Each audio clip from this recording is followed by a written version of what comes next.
La propuesta 6 es muy sencilla. Queremos que se haga efectivo el no tener un crecimiento de las plazas eventuales y de los estímulos a trabajadores de gobierno.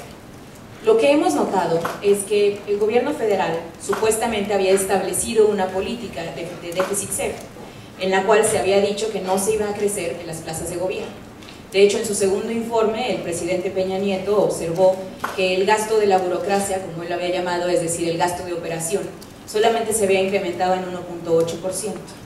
Sin embargo, en México ¿Cómo Vamos? Hicimos un análisis detallado de todos los rubros de presupuesto en remuneraciones al personal y de cómo este había cambiado de 2013 a 2014.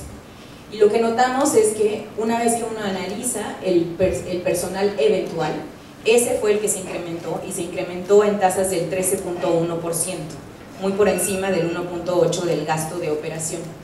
Y también encontramos que un gasto que se conglomera en el rubro de estímulos, que son estímulos a la productividad de los servidores públicos, había aumentado en un poquito más del 95%.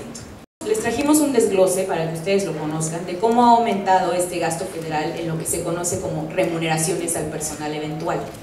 Lo que se ha mantenido bastante congelado, y en eso es cierto el gobierno federal, es el gasto de las plazas permanentes. El gran problema viene cuando hacemos la lupa hacia el personal eventual, al personal que se está contratando por honorarios. Como ustedes pueden ver, en un primer año, el primer año de gobierno, sí en efecto hubo una reducción de este gasto. Sin embargo, este gasto en el último año se ha incrementado muchísimo. La principal razón por la cual se ha aumentado el gasto de trabajadores eventuales es por el Poder Judicial. Aquí les trajimos un desglose de las 4 áreas de gobierno, en donde este concepto de gasto, es el concepto de gasto 1200 del presupuesto, se ha aumentado en más de 100 millones de pesos. Entonces es muy claro que hay un incremento del 25% en el número de trabajadores eventuales del Poder Judicial, y también un incremento de más del 20% en medio ambiente y recursos naturales. El Poder Legislativo también ha aumentado su número de trabajadores eventuales.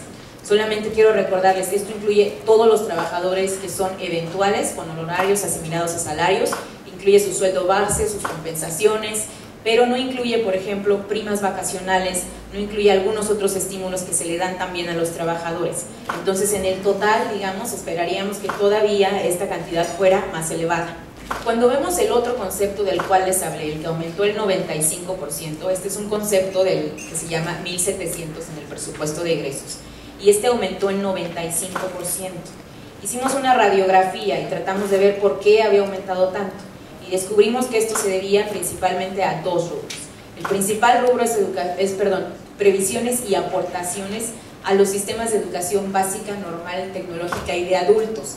Este es el ramo 25. Y también había aumentado, aunque de manera un poco más marginal, el presupuesto en educación pública. Entonces, nuevamente, pues alzamos la pregunta aquí y nos preguntamos dentro de México ¿Cómo Vamos? ¿Por qué existe un incremento en las previsiones y aportaciones para los sistemas de educación básica, en sus estímulos a la productividad, del 298,000%? Esto significa que en el último año el gasto de estímulos a la productividad, tan solo en el ramo 25, se aumentó en cerca de 7 billones de pesos, es decir, 7.500 millones de pesos. La siguiente propuesta es que se acompañe el próximo estudio de ingreso-gasto de la Secretaría de Hacienda y Crédito Público con un análisis en particular. Cada 2 años la Secretaría de Hacienda y Crédito Público presenta un análisis de cómo se gasta cómo se gasta básicamente el presupuesto dependiendo los ingresos de la población. Entonces queremos que este análisis, que ya viene, se va a presentar el próximo año, se acompañe de un análisis detallado de las reglas de asignación y de las reglas de operación de los 5 programas que son más regresivos. Con un programa regresivo nos referimos a aquellos programas en donde se gasta en darle a los que más tienen. No se gasta en darle a los mexicanos que más lo necesitan, sino que se gasta en darle a los que más tienen. Tenemos un análisis de más o menos cuánto cuesta este gasto regresivo. Lo que tenemos es que en el presupuesto total de egresos de la Federación, 691,000 millones de pesos, 691,000 millones de pesos, son gastados en programas que tienen un carácter regresivo, nuevamente, que apoyan más a los que menos tienen. Cuando vemos un desglosado de específicamente cuáles son estos gastos y qué monto se lleva cada uno, les presentamos esta gráfica, la tienen nuevamente todos en las propuestas. Básicamente, los montos, los programas más regresivos los ordenamos del más regresivo al menos regresivo. Entonces, tenemos hasta arriba educación superior, pero tenemos también a pensionados del ISSSTE, tenemos al gasto que se hace en salud de Pemex, y así bajamos, notoriamente en gris, por ejemplo, pusimos el subsidio eléctrico, que es altamente regresivo. Y en el lado derecho vemos el monto está en millones de pesos. Entonces el monto, lo que vemos es cuánto se está gastando en este programa regresivo en particular. Muy probablemente haya algunos de estos programas, algunos de estos rubros de gasto que son necesarios, independientemente de que sean regresivos, son necesarios. Ello pudiera ser, por ejemplo, el presupuesto en educación superior, o el presupuesto en atención hospitalaria, o el presupuesto en atención primaria. Sin embargo, lo que queremos notar, y la propuesta, es que se analice específicamente las reglas de operación de los 5 programas más regresivos. ¿Por qué?